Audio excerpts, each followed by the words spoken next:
नेताजी पेट college से प्रवक्ता पद पर आज हम पढ़ेंगे डेढ़ तृतीय वर्ष के लिए विषय विद्यालय की संकल्पना। इकाई प्रथम विद्यालय संस्कृति प्रबंधन और शिक्षण।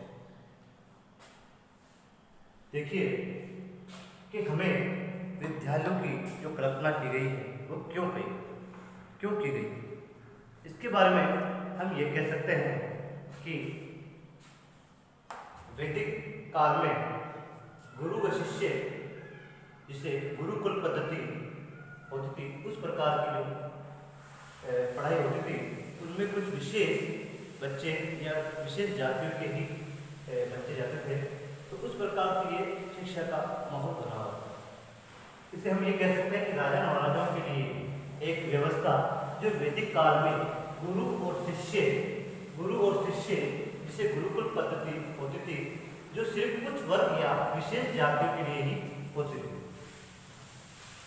लेकिन वर्तमान समय में इसकी आवश्यकता, हर शिक्षा की आवश्यकता आम जन तक अनुभव की गई। स्वतंत्रता के बाद में सभी जाति धर्म जेंडर वर्ग के लिए शिक्षा की व्यवस्था की गई, या हम ये कह सकते हैं कि शिक्षा का दबाव सभी के लिए खोल दिया गया। विद्यालय की आवश्यकता विभिन्न दृष्टिकोण। विद्यार्थियों, सबसे पहले हमें यह जानकारी होनी चाहिए कि विद्यालय क्या वास्तव में जो आज के विद्यालय थे जो पहले भी थे क्या, अर्थात ये कह सकते हैं कि ये इस प्रकार के विद्यालय पहले नहीं थे।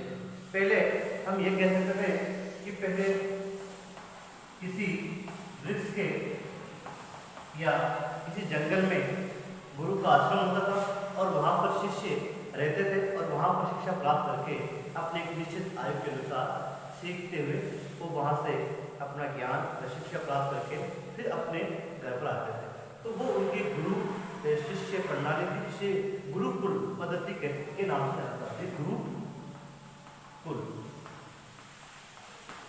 गुरुकुल में वे ही बच्चे जा सकते थे जो उच्च वर्ण के थे या उच्च वर्ग से थे या उच्च जाति से थे, या एक विशेष राजा महाराजाओं की ऐसी व्यवस्था थी जहाँ पर ये बच्चे पढ़ने के लिए जा सकते थे या ज्ञान प्राप्त करते थे।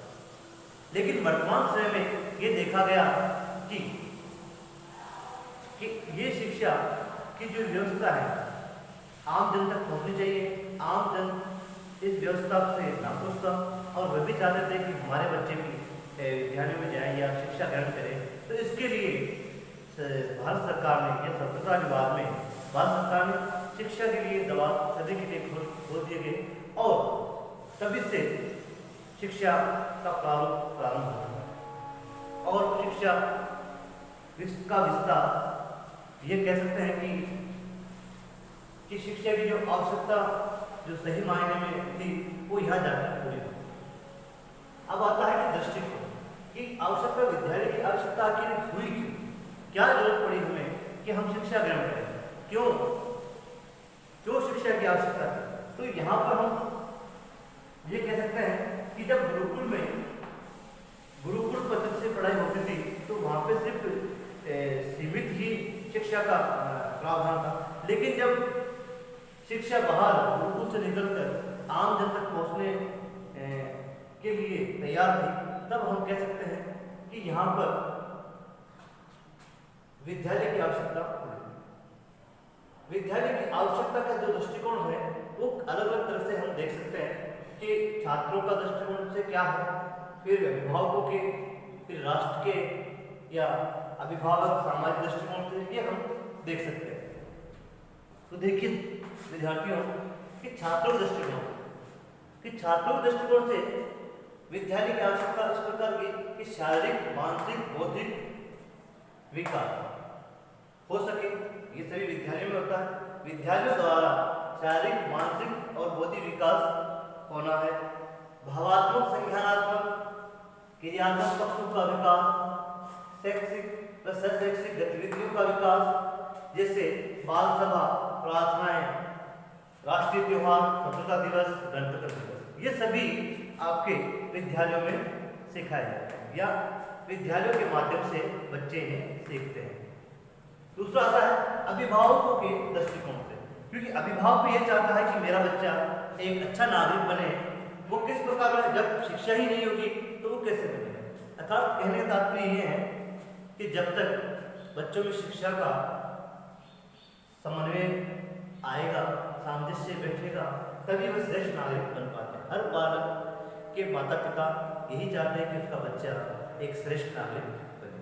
इसके साथ में सामाजिक दृष्टिकोण में समाज में हर समाज ये चाहता है कि वहाँ के जो नागरिक हैं वो अच्छे हों और समाज के प्रति सहयोग, सहिष्णुता, भाईचारा, प्रेम व व्यक्तिगत निर्माण के लिए तैयार है। तो ये समाज के दृष्टिकोण से।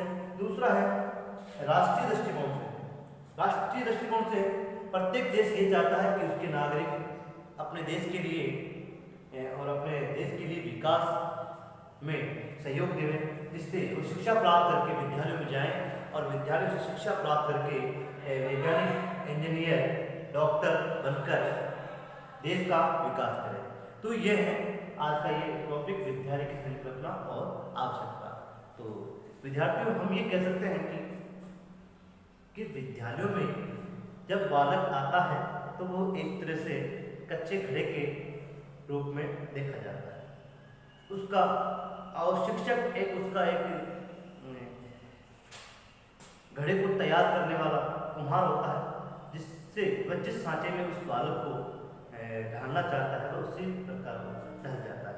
तो यहाँ पर भी हम ये कह सकते हैं कि विद्यालयों की आवश्यकता उन विद्यार्थियों के या उन छात्रों या उन लोगों के लिए की गई कि वहाँ पर वो शिक्षा प्राप्त करें और अपने समाज, अपने राष्ट्र, अपने व्यक्तित्व जीवन और अपने अभिभावकों का संपूर्ण देश का विकास करें।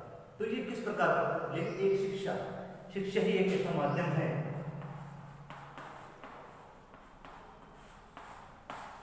जो व्यक्ति को आगे बढ़ाती है।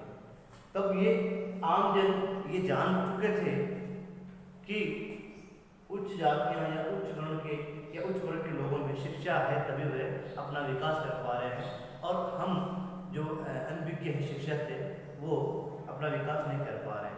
इसलिए कई सामाजिक संस्थाओं ने इसका सपोर्ट भी किया और तब जाके ये शिक्षा आज भारत में दिखाई दी है। और आज़ादी के बाद में तो हम ये कह सकते हैं कि शिक्षा का एक बहुत बड़ा व्यापक विस्तार हुआ देश में। तो धन्यवाद, आज के लिए इतना ही। कल हम दूसरा टॉपिक लेके आएंगे। धन्यवाद।